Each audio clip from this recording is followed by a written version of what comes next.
የአካባቢው ኃይል በደንብ አድርጎ አንጠርጥሮ ያውቀዋል። አርሚ 7 ለምን ሱዳን እንደበሸገ ምንድነው ሐሳቡ፣ ቀጣይ ፍላጎቱ ምንድነው የሚለውን ነገር በደንብ ስለሚያውቀው የማወላዳ እንግዲህ እርምጃ እየወሰደ ነው የሚገኘው። የወልቃይት ህዝብ ወደ ጨለማ ወደ መከራ እንዳይመለስ መከላከል ግዴታ ስላለበት ነው እንግዲህ በአፋጣኝ በድሮንና በከባድ መሳሪያ የታገዘ ጥቃት እርምጃ የወሰደው ነገር ማለት ነው። በተለይ ዘመናዊ ኢትዮጵያ ግንባታን ጎበና ሰሜን ዘምቷል፣ ደቡብ ዘምቷል። የደቡብ ብቻ ይነሳል ለምን የሰሜኑ አይነሳም የሚል ሐሳብ አንስቷል ጠቅላይ ሚኒስትሩ። አስመራ የኤርትራ ማህበረሰብ ቀውስ ውስጥ ገብቷል። እንግዲህ አዲስ ቀውስ ፈንድቷል። በጣም አደገኛ ትርምስ ተፈጥሯል። ከ300 በላይ የሚሆኑት የአዲስ አበባ ዩኒቨርሲቲ ተማሪዎች አንድም ሄደን ለዚህ ለማይረባ ጦር ተባባሪ አንሆንም፣ ጦርነቱ የትግራይ ህዝብን ያደማል፣ ምንም ጥቅም አያመጣም።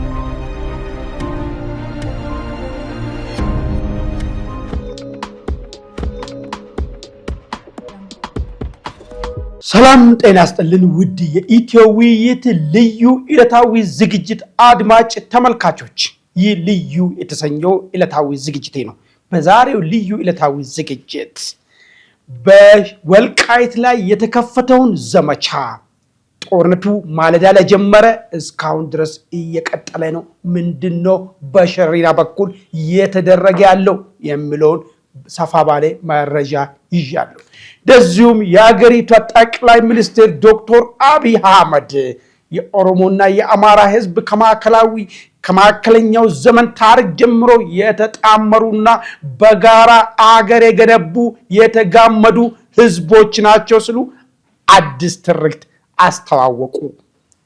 በዚህ ላይ የሚለው ጉዳይ አለኝ። እንደዚሁም ከሌላ ጉዳይ ወደ ኤርትራ ነው የሚወስደን። ኤርትራ በከፍተኛ ትርምስ ታውካለች። ኤርትራ ውስጥ ከፍተኛ ችግር ተፈጥሯል። ይህ ትርምስም ወደ ህዝባዊ አመጽ ያድጋል የሚሉ ተንታኞች ብቅ ብሏል። እንደዚሁም ደግሞ ይህ ትርምስ በኤርትራ ውስጥ መፈንቅለ መንግስትንም ሊወርድ ይችላል የሚል ሐሳቦችም የተሰነዘሩ ያሉ። በኤርትራ ውስጥ የተፈጠረው ነገር ምንድን ነው የሚለውን ጉዳይ በስፋት ምዳሰው ጉዳይ ይሆናል። በመጨረሻ ላይ ቲዲኤፍ ወይ ደግሞ ህወሓት ኃይል ጦርነት ለመክፈት ዝግጅት ላይ ያለ የትግራይ ወጣቶች ይህን ጦርነት በመቃወም አንመለስም ወደ ቤታችን ብለዋል።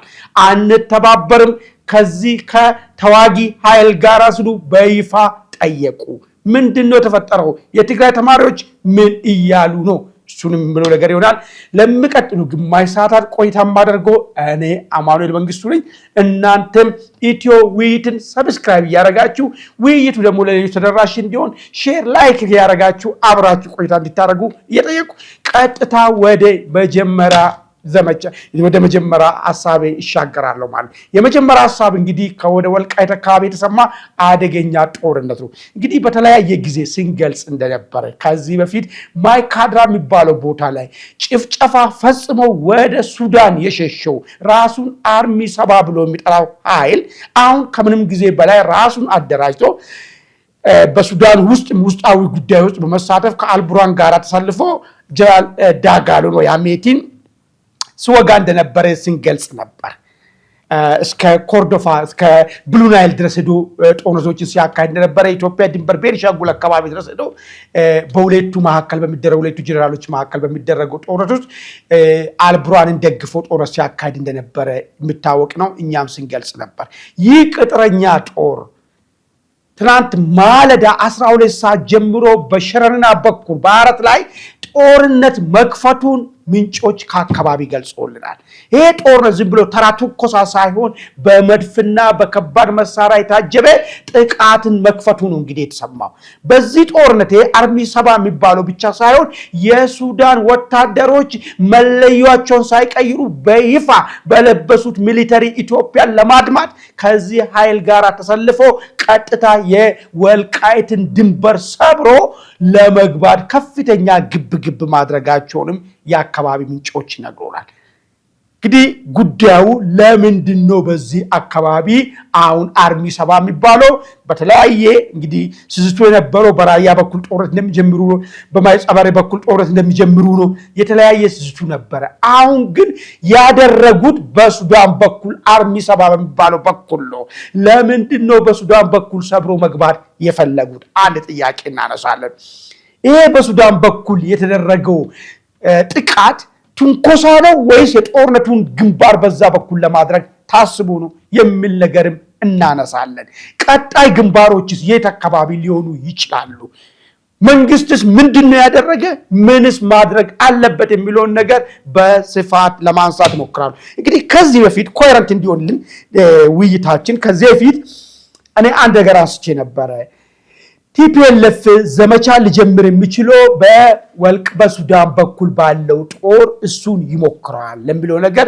ምክንያት ተብሎ ካቀረብኩት ነገር ከዚህ በፊት ምንድነው ምናልባት በዚህኛው በጠለምት በኩል በማይጠበሬ በኩል ቢመጣ አጋሬ የሚለው ፋኖ ጋራ አብሮ የማይዛለቅ እርግጥ ነው ወልቃይትን በተመለከተ ፋኖ ክሊርሊ ወደ ሁለት ተከፍሏል የጎጃሙ መሪዎች አስረስ በይፋ ምንም ወልቃይት የኛ ቅድሚያ የሚሰጠው ነገር አይደለም ቅድሚያ የሚሰጠው የአማራ ህልውና አለ ስለዚህ የአማራ ህልውና ደግሞ የሚረጋገጠው ከወንድም ቲፒኤልኤፍ ጋራ ውሃት ጋራ በመሰለፍ ነው የሚል የጠራ ምንም መከራከሪያ የሌለው ትርጉም እንዲህ ነው የሌለው ነገር በተደጋጋሚ ሰሞኑ ሚዲያ ላይ የቀረበ የገለጸ ነው ያለው ወራስ የኛ ጠላት መጀመሪያው አዳሙ ውሃት ነው ያሉት የጎንደሩ ፋኖች ደግሞ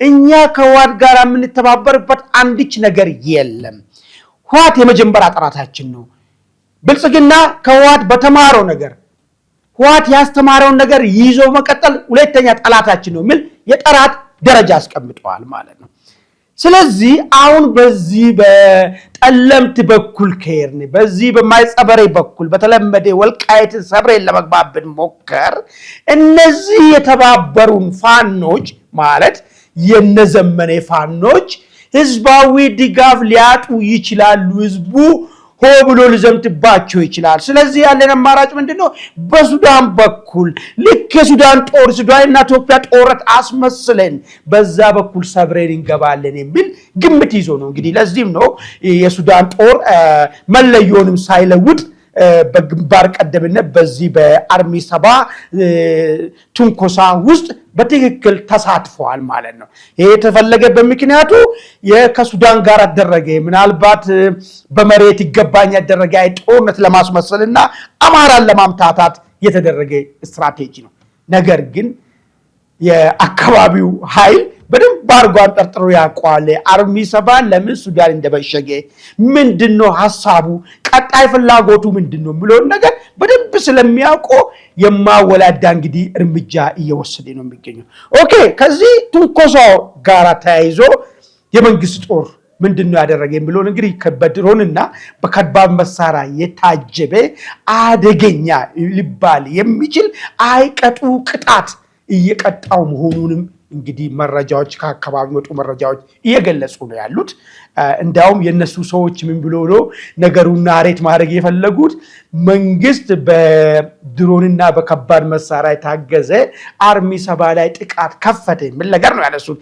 አርሚ 7 ምን አደረገ እሱን አይናገሩም እነሱ ሁሉ ጊዜ እኛ ግን እናገርላቸዋለን ችግር የለውም አርሚ 7 ወልቃይትን ሰብራል በመግባት ባለፈ አቶ አማኑኤል የሚባለው ሰውዬ የዶክተር ደብረጽዮን ምክትል ፋኖ እኛ ወልቃይትን እንድንቆጣጠር ፍላጎት አለው እምቢ ያለን ብልጽግና መንግስት ነው የሚል ነገር ተናገረ እንግዲህ ያው ሰሞኑ ምንድነው የዋት ሰዎች ደስ የሚሉ ነገር ሁለቱን ነው ዋቶ የሚናገሩት የዋት ገረድ ሊሆኑ ፈልጉ ዩቲዩበሮች አሁን እንደዚህ አይነት ነገር ቆርጦ ለመጣል ይሞክራሉ አይጣል እንግዲህ ምን ይደረጋል ተናግሯል ሰውየው በይፋ ተናገረው ስለዚህ አሁን መንግስት ይሄንን ኃይል ወልቃይት ሰብሮ እንዳይገባ የወልቃይት ህዝብ ወደ ጨለማ ወደ መከራ እንዳይመለስ መከላከል ግዴታ ስላለበት ነው እንግዲህ በአፋጣኝ በድሮንና በከባድ መሳሪያ ታገዘ ጥቃት እርምጃ የወሰደው ነገር ማለት ነው ኦኬ ከዚህ ጋር ተያይዞ ምናልባት በራያ በኩል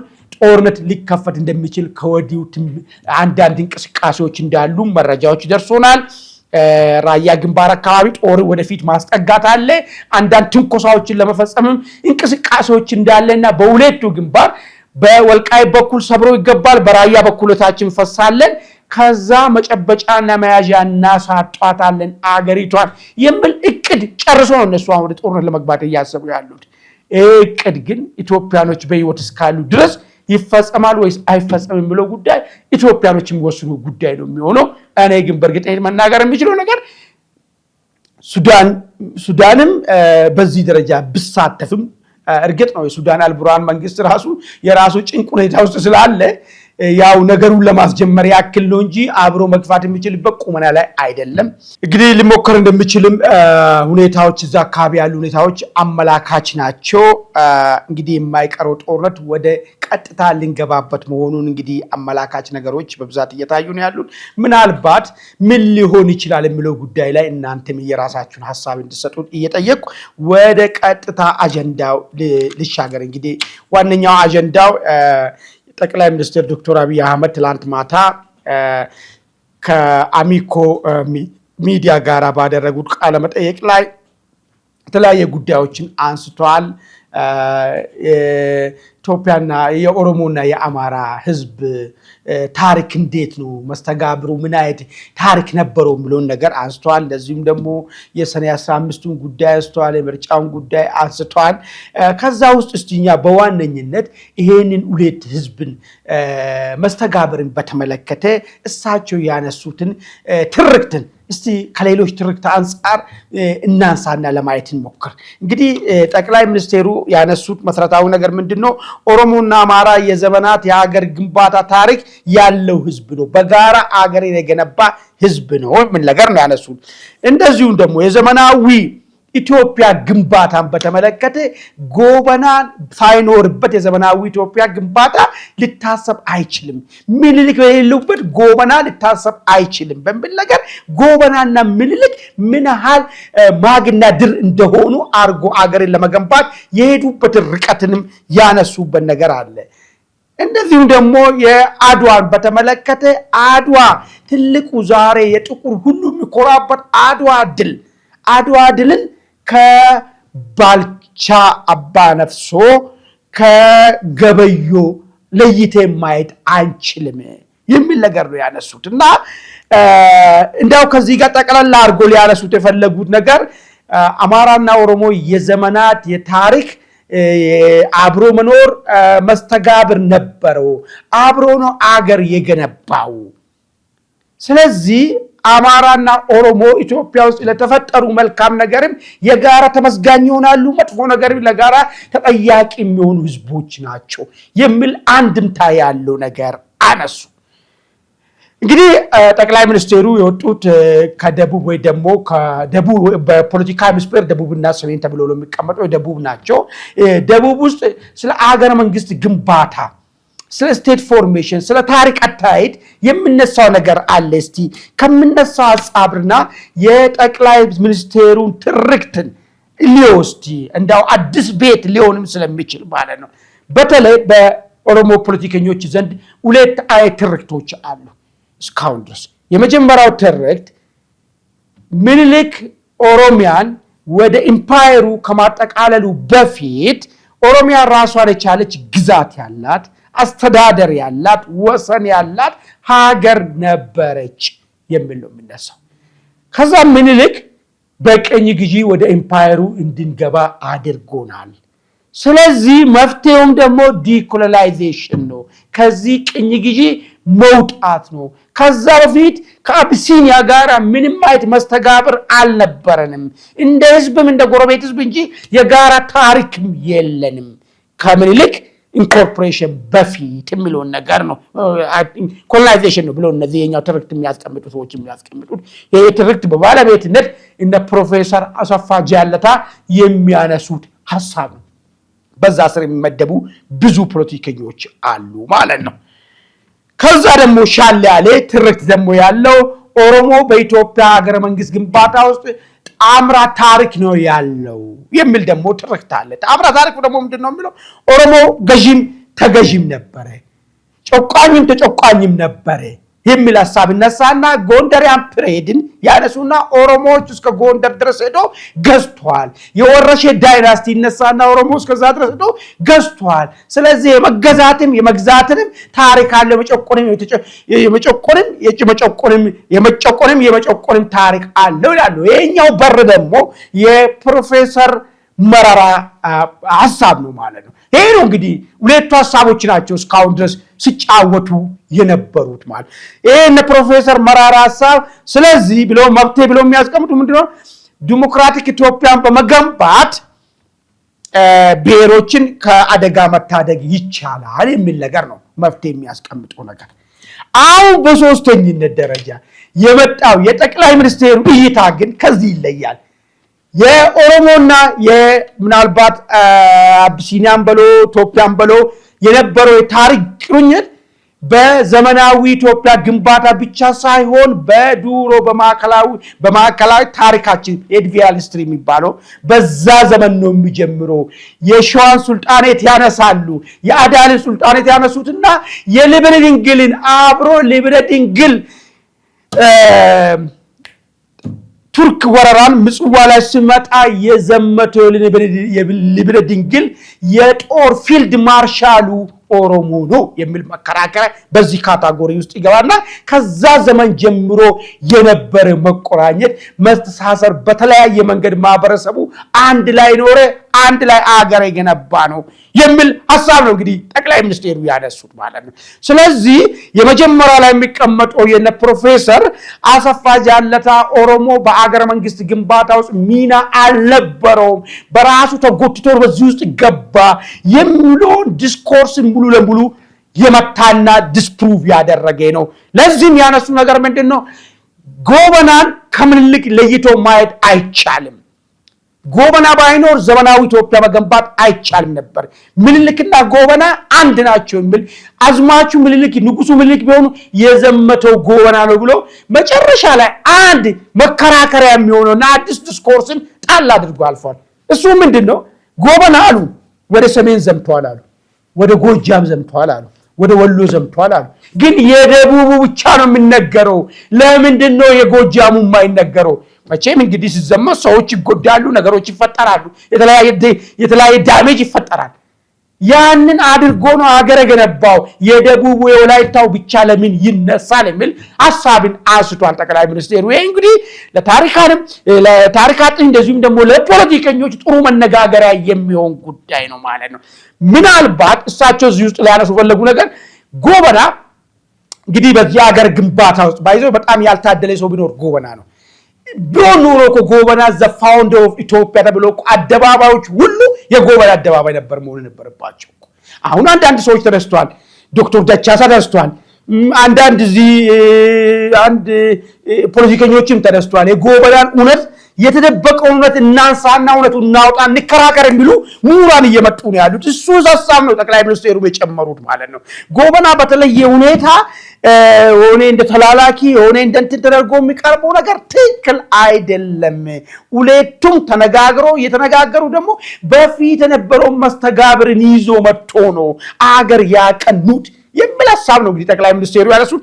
ምናልባት ይህ ሐሳብ ለህዝብ ገዢ ነው። ምናልባት ሌላ ተንኮል ለሌለባቸው ሰዎችና እውነታውን መረዳት እውነታው ይሄ ስለሆነ ማለት ነው። ግን የእሳቸው ብልጽግና አባላቶች ራሱ ይህን ታሪክ ይቀበላሉ ወይ? የመጀመሪያ ነጥብ መጠየቅ አለበት።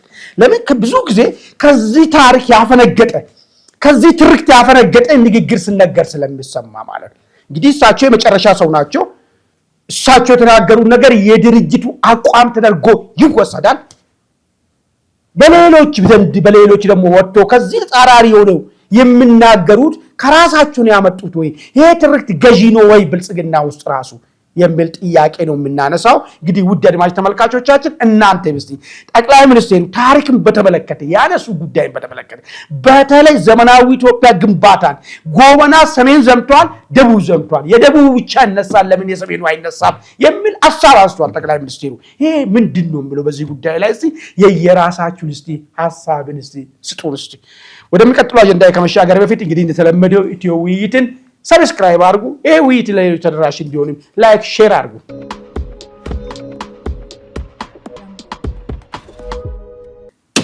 እንግዲህ ቀጣይ አጀንዳ ወደ አስመራ ይወስደናል። ወደ መቀሌ ከመሄዳችን በፊት ሻገር እንበልና እስቲ አስመራ ደርሰን እንመለስ። አስመራ የኤርትራ ማህበረሰብ ቀውስ ውስጥ ገብቷል። እንግዲህ አዲስ ቀውስ ፈንድቷል። በጣም አደገኛ ትርምስ ተፈጥሯል። በተለይ አስመራን ጨምሮ ትላልቅ ከተሞች ውስጥ እንደ ካራን ውስጥ ትላልቅ ከተሞች ውስጥ አደገኛ ቀውስ እንግዲህ ፈንድቷል። የዚህ ቀውስ መነሻ የሆነው ነገር ምንድነው? ከፍተኛ የውሃ እጥረት መከሰቱ ነው። አስመራ ከተማ ነዋሪዎች ገላ መታጠቢያ፣ ሽንት ቤት ማጽጃ እስከሚያጡ ድረስ ከፍተኛ የሆነ የውሃ እጥረትና ከፍተኛ ውሃ ችግር ገጥሟቸዋል። ለመጠጥ ውሃ የሚውለውም በከፍተኛ ብር ያለው ብቻ እየገዛ ያልሆነው ደግሞ መለስ ባለ ብር ለዛም በከፍተኛ ብር የሚገዛ ትንሽ የጸዳ ውሃ ነው። ከሱ ደግሞ መለስ ያለ ወጪ ደግሞ ያወጣ ሰው ጨዋማውን የቀይ ባህርን ውሃ እንዲጠቀም እየተደረገ ነው ያለው። ይህ ችግር እንግዲህ ከምንድን ነው የመነጨው? ለምንድን ነው ኤርትራ ለ3 ሚሊዮን ምናምን ህዝብ ውሃ ማቅረብ ያልቻለችው? ይሄ በጣም ቀላሉ ነገር ነው። ባይዞ ውሃ ማቅረብ ሌላ ልማት ላይም ትኩረት እያደረገ ለሌለው መንግስት፣ እንደዚሁም ደግሞ ህዝብ ቁጥሩ አነስተኛ ለሆነ መንግስት ውሃ ማቅረብ እንዴት አቃተው? ከዚህ ውሃ ጋር እንግዲህ ተያይዞ አዲስ ዘገባ ነው የወጣው። ይሄን ዘገባ ያወጣው ኤኤፍፒ የሚባል ሚዲያ ነው። ይሄ ሚዲያ እንግዲህ መረጃዎችን ያገኘው ዝም ብሎ በእንትን ሳይሆን ከመንግስት ሰራተኞች ናቸው። ይሄው በደንብ እዚህ ጋር እንዲሰማር የምፈልገው ነገር ነው። የመንግስት ሰራተኞች ናቸው መረጃውን የሰጡት። ኢንተርቪው ያደረጉት የመንግስት ሰራተኞች ናቸው። ይሄ መንግስት ሰራተኞች ደግሞ በዲፎልት የኢግደፍ አባላቶች ናቸው። የድርጅቱ አባል ነው። የዚህ ድርጅት አባል የሆኑ ኃይሎች ይህንን ጥያቄ ኢሹ ሆኖ እንዲወጣ ለምን ፈለጉ ነው? በውስጥ ድርጅት በውስጥ ነገሩ የማይፈታና የኤርትራ ነገር ከቀን ወደ ቀን ወደ መቀመቅ የሆነ መሄዱና ህዝቡ ከፍተኛ ስቃይ ውስጥ ስለሆነ ይሄ ጉዳይ ኢሹ ሆኖ እንዲወጣ አድርጎታል ማለት ነው። ኦኬ መንግስት ከፍተኛ እንግዲህ እንደሚታወቀው ሻዕቢያ መንግስት ከፍተኛ ኢኮኖሚ ቀውስ ውስጥ ነው የሚገኘው። ይሄ ኢኮኖሚ ቀውስ ደግሞ የመነጨው አገሪቷ የምታመነጨው ኢኮኖሚ ወይ ደግሞ ለኢኮኖሚ ግብአት የሚሆኑት ሀብት የሌለ ሀገር መሆኑ ነው። ይኸውላችሁ ቆይቶ ነው ችግር እየተፈጠረ የመጣ። ያኔ ከኢትዮጵያ ሲገነጠሉ ሲንጋፖር እንሆናለን ነበር የተባለው። ሲንጋፖር ዝም ብሎ አይደለም እኮ ነው። ሀብት ሊኖር ይገባል። መጀመሪያ ደረጃ ሲንጋፖር ለምን መነሻ ሊሆን የሚችል ነገር ከዛ ታክቶ በመስራት ሊኮን ይችላል። ሲንጋፖር ሀብት በሌለበት ሁኔታ ግን ምንም እኮ ነገር የለም። ሲንጋፖር እንሆናለን ተባለ፣ ተሞከረ። ሀብቱ በዚህ ያገላበጡ ምንም እንደሌለ ሲታወቅ ህዝቡን ማፈንና ሲንጋፖር በአክቹዋል ሲንጋፖር መሆን ባይችሉ በማፈን ሲንጋፖር ሆነናል ብሎ እዛው በዝምታ እንዲኖሩ ተደረገ። ለዛ ነው ባለፈ አንድ ጥናት ወጥቶ ከሰሜን ኮሪያ ቀጥላ የተባለችው ኤሪትሪያ ማለት ነው እንድትሆን ተደረገ። ይሄ ሁሉ የመነጨው ሀብት የሌላት መጀመሪያም በሐሰት ታሪክ ከኢትዮጵያ ተለየችው። ከኢትዮጵያ ተለይታ ሲንጋፖር ትሆናለች ሲባል ሲንጋፖር አይደለም የዓለም ብቸኛ ድሃ ህዝቦች እንዲሆኑ አድርጓል። ተሰዳጅ ህዝብ እንዲሆኑ አድርጓል። ሁለተኛ ካለችው ሀብት ላይም ደግሞ በጣም ዝቅተኛ መጠን ሀብት ነው ያለው። ከዚህች ሀብት ደግሞ 20% ለወታደራዊ ግብአት ነው የሚውሉ። አያችሁ ሀብት የለም። ከ20% ከዛው ደግሞ 20% ደግሞ ለወታደራዊ የሚሆኑ እንግዲህ በየት እንዴት ተደርጎ ነው ለአንድ ሀገር ድሃ ሀገር ከዛቸው ሀብት ላይ ደግሞ 20% ለውትድርና ለወታደራዊ እንቅስቃሴ የሚያውል ከሆነ ምን ሊሆን እንደሚችል። በሶስተኛነት ደረጃ አገር ውስጥ በዚሁ ደህንነት በዚሁ ምንም በሌለበት ሁኔታ ደግሞ ካለችው ላይ ቀንሶ ቀጠናውን ለማተረማመስ ኢንቨስት ያደርጋሉ። ይሄ ዋነኝነት የኢኮኖሚ ቀውሱ ምንጩ እነዚህ ነገሮች ናቸው ማለት ነው። ኦኬ ከዚህ ጋር ተያይዞ እንግዲህ ህዝቡ ታገሰ ሲያቅተው ነው እምቢ ያለው ማለት ነው። ውሃ ጠማን፣ ሸተትን፣ መታጠቢያ አጣን እያለ ነው ያለው የአስመራ ህዝብ።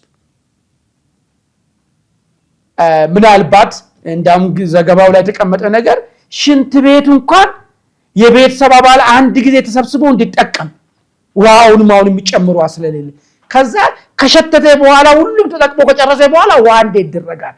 እስከዚህ ድረስ ነው የደረሱት የኤርትራ ህዝብ በኋላ ምን አይነት ስቃይና መከራ ውስጥ እንዳሉ እንግዲህ የሚገልጸው። ኦኬ ይሄ መከራ የቱ ጋር ነው ሄዶ የሚያበቃው ነው ጥያቄው። እንግዲህ የሻዕቢያ መንግስት 30 ምናምን ዓመት መራ። ምንም ይሄን ሊያሻሽል የሚችልበት ቁመና ላይ አይደለም። ይሄ ጥያቄ ገብቶ መጥቷል። ይሄ ጥያቄ ገብቶ ከመጣ በኋላ ምንድነው ሊሆን የሚችለው የሚለው ጥያቄ ነው እንግዲህ የሚሆነው ማለት ነው። ሁለት ነገር ነው እንግዲህ ተንታኞች እያስቀመጡ ያሉት። የመጀመሪያው ነገር ምንድነው? ይሄ ጭቆና፣ ይሄ በደል፣ ይሄ መከራ፣ ይሄ የመኖር ጥያቄ ስለሆነ ህዝቡ ገንፍሎ ወደ አመጽ ሊወጣ ይችላል። መቋቋም የሚችለው ነገር ስላልሆነ ሌላውን ተቋቁሞ ኖሯል። አትናገር ተባለ እሺ አልናገርም ብሎ ኖሯል። አትደራጅ ተባለ እሺ አልደራጅም ብሎ ኖሯል። መብት የለም ተባለ እሺ መብት የለኝም ብሎ ኖሯል። ግን ውሃ መታጠብ አትታጠብ ሲባል እየተግማማ ይኖራል ወይ ህዝቡ? ጥያቄው ሄዶ አጠጣ ሲባል ውሃ ሳይጠጣ መኖር ይችላል ወይ ህዝቡ?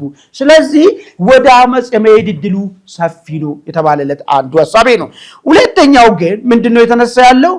ይሄ ጉዳይ ውስጣዊ ስለሆነ ይሄን መረጃ የሰጡ መንግስት ሰዎች ስለሆኑ በስርዓቱ ላይ ተስፋ የቆረጡ ቡድኖች ተፈጥረዋል። እነዚህ ቡድኖች ራሳቸውን አደራጅቶ መፈንቀል አድርጎ ከዛ ከዓለም ኤርትራን ከዓለም የለየውን አምባገነናዊ የኢሳያስ መንግስት ዞር አድርጎ አዲስ አስተሳሰብ አዲስ ከጎረቤት ከዓለም ህዝብ ጋር ተባባሪ የምትሆን ኤርትራን ይዟት ሊመጡ ይችላሉ።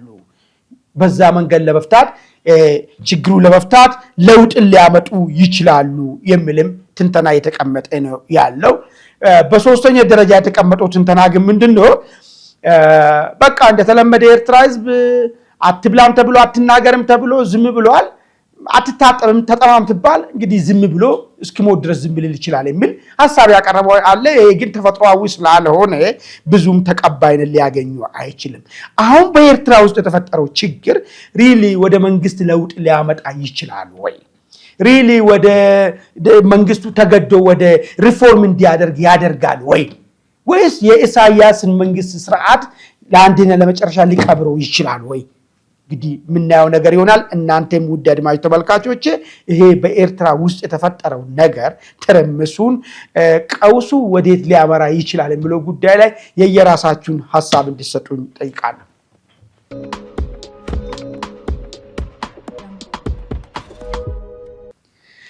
እንግዲህ ወደ መውጫ ሐሳቤ ልትሄድ የትግራይ ተማሪዎች ወደ ክልሉ አንመለስም የሚል ተቃውሞ አስነስቷል።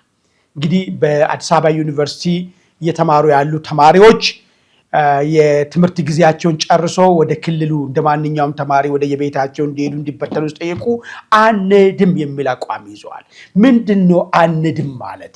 ከአንድም ጀርባ ያለው ፖለቲካ ምንድነው ብለውን ነገር እስቲ ላንሳና ከዛ የተፈቀደላቸው መንግስት የፈቀደላቸው ከዛ በኋላ ምንድነው ብለውን ነገር እናነሳለን። እንግዲህ በዋነኝነት አንድም ያሉ በምክንያታቸው ዋት አስገዳጅ የጦርነት ምልመላና አፈሳ ያካሄደ ነው። እኛውን ብንመለስ ሳንፈልገው ወደ ውትድርና እንድንገባ እንደረጋለን። ይሄንን ውትድርና ይሄንን ጦርነት ደግሞ እኛ አናምንም። እንደ አንድ የትግራይ ተማሪዎች ጦርነቱ ምንም አይነት የትግራይ ችግርን ይፈታል ብለን አናስብም። ስለዚህ የዚህ ጦርነት አካል መሆን አንፈልግም በማለት አንድም የሚል አቋም ነው ያዙት። ይሄ እንግዲህ ምንድነው የሚያመላክተው ነው? እስቲ ትንሽ ላወዳደርላችሁ። ያኔ ሰሜን ኢዝ ላይ ክደት የተፈጸመ ጊዜ ሁሉም የትግራይ ተወላጅ ማለት በሚቻለው ጦርነቱን ደግፎት ነበር። እዚህ ከተማም የነበሩ በአካልም ትግራይን የማያውቁት እስከ ሄዶ እስከ መዝመት ድረስ የደረሱበት ሁኔታ ነበር። አሁን ግን የትግራይ የህወሓት አባላቶች ከፍተኛ አባላቶች ልክ እንደነ ጀነራል ጻድቃን እንደነ አቶ ጌታቸው ወታደራዊ መሪዎች ምናምን አስፈላጊ አይደለም ወደዚህ ጦርነት ውስጥ አንገባም የሚል አቋም የተያዘበት የትላንትናው ቲዲኤፍ አባላቶች በአብዛኛው ማለት በሚቻለው ሁኔታ ኖ ብሎ እንዳውም ጸረዚህ ጦርነት ጸረዚህ ዘመቻ እንሆናለን ብሎ ራሳቸውን እያደራጁ ባለበት ሰዓት በርካታ ቁጥር ያላቸው ወጣቶች ሸሽቶ ከትግራይ አመልጦ ወደ አዲስ አበባ ወደ አማራ ክልል በፈሰሱበት ሁኔታ የትግራይ እናት ሊጎች ድሮ ሁሉን ነገር ህወሓት ሲናገር ቀድሞ የሚያስተጋቡ የነበሩት ልጄን አታዘምትም ብሎ ድንጋይ ያነሱበት ሰዓት ላይ ነው። ታላ እንግዲህ የመጨረሻው ምሽግ የሆነው ተማሪ ዩኒቨርሲቲ ተማሪም ተቃውሞውን ገልጿል። ከ300 በላይ የሚሆኑት የአዲስ አበባ ዩኒቨርሲቲ ተማሪዎች አንድም ሄደን ለዚህ ለማይረባ ጦርነት ተባባሪ አንሆንም፣ ጦርነቱ የትግራይ ህዝብን ያደማል፣ ምንም ጥቅም አያመጣም፣ ህወሓት ይወገድ የሚል አቋም በመያዝ አንተባበርም የሚል እንግዲህ ጥያቄ አቀርቧል። ለዚህ ደግሞ ኢትዮጵያ መንግስት በቂ መልስ ይስጠን፣ እኛ መሄድ ፈልገው ወደዛ ሲሉ ጥያቄ ያቀረቡ ከዛ ትምህርት ሚኒስቴር እንግዲህ እነዚህ ተማሪዎች ካልፈለጉ የዚህ ሂደት አካል መሆን ካልፈለጉ እንዳውም ይሄ ትልቅ ነገር ስለሆነ ክረምቱን በየዩኒቨርሲቲ ውስጥ እንዲያሳልፉ እንግዲህ ፍቃድ መፈቀዱን መረጃዎች ወጥተዋል። እንግዲህ የህወሓት ዘመቻ በተማሪ ያልተደገፈ፣ በወጣት ያልተደገፈ፣ በባለሀብቱ ባልተደገፈ፣ በራሱ ታጋይ አመጽ የገጠመው በራሱ አባላት አመጽ የገጠመው ዘመቻ ምን ያመጣ ይሆናል የሚለውን ነገር ከዚሁ ተነስተን ነገ መተንበይ የሚቻልበት ሁኔታ አለ። ውድ አድማጭ ተመልካቾቼ እስቲ የነዚህ ተማሪዎች አንተባበርም ማለቱ ምን አንድምታ እንዳለው በዚህ ላይ የራሳችሁን ሐሳብ እንድትሰጡ እየጠየቅኩ የዛሬው ልዩ ዕለታዊ ዝግጅቴን በዚህ አጠናቅቄያለሁ። በሌላ ጊዜ እስክንገናኝ ድረስ መልካም ቆይታ